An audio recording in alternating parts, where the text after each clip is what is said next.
Hey guys, welcome to DSLR Rookie. My name's Tim, and today we're going to be looking at the top 5 mistakes that I seem to be making quite regularly at the moment. Let's go.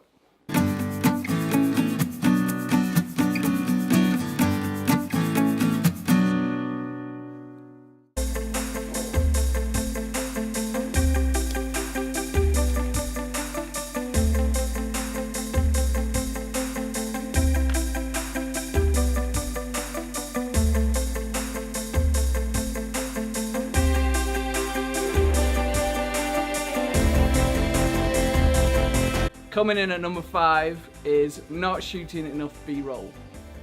Having those cutaway shots, having those insert shots where in a documentary, in an interview, in a film, whatever we're doing, even in camera tests, just showing something of the environment or something of the detail to illustrate what is going on in the scene or what we're talking about.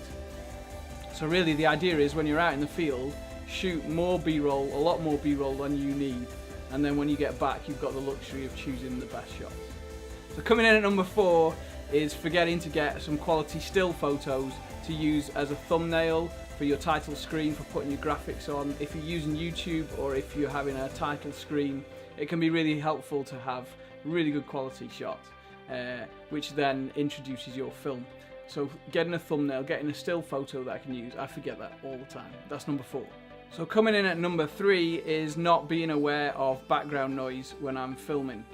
I've got a very simple setup. I plug a shotgun microphone straight into my camera. My camera doesn't have an output socket for plugging in some headphones, so when I'm filming I can't actually hear what's being recorded. So it's not like filming blind, but it's recording sound deaf, if you like. So what I do is I manually set my sound recording levels on the camera with a sound test before I start filming. So I've got a rough indication that it's not clipping, it's not going too high, it's not distorting, or it's not too quiet and it's not inaudible. So that's fine, it gives me reasonable quality, it's okay, yeah? But the problem is that when I'm filming I'm concentrating on what I can see, and if I'm filming outside and there's more wind noise when the wind picks up, or if a car's going past, I don't always hear that because I'm so concentrated, and it's actually caught me out a couple of times on shoots. Sorry, just having my brew. So coming in at number 2 is setting up my exposure to shoot and then forgetting to check how that's going later on with different shots or different cuts when I'm kind of repeating the same thing. So in a situation like this, my camera's set up, nobody's monitoring it, I'm just shooting myself, and so I set the exposure, the light levels to make sure it's not too bright or it's not too dark, and then once it's set up I just film and I kind of do my thing. But the problem is, like here we're not in full control of light. I'm not using any studio lights, I don't have any, so we're just using window light. Natural light is great, so I'm sitting close to the window and we've got some beautiful light coming in. So the thing is, the light can change during the day, and what happens is sometimes it'll get a little bit brighter and I forget about that, and basically while I'm filming, I think we did it on the last video, there's little spots where the whites are just way too bright and it clips basically. The white just gets uncontrollable and you're losing detail in the shot. So this is my number 1 problem, the thing that I forget all the time when I'm shooting. Oh my goodness, the number of times this has caught me out, it's so common that I do this, is forgetting to set the white balance.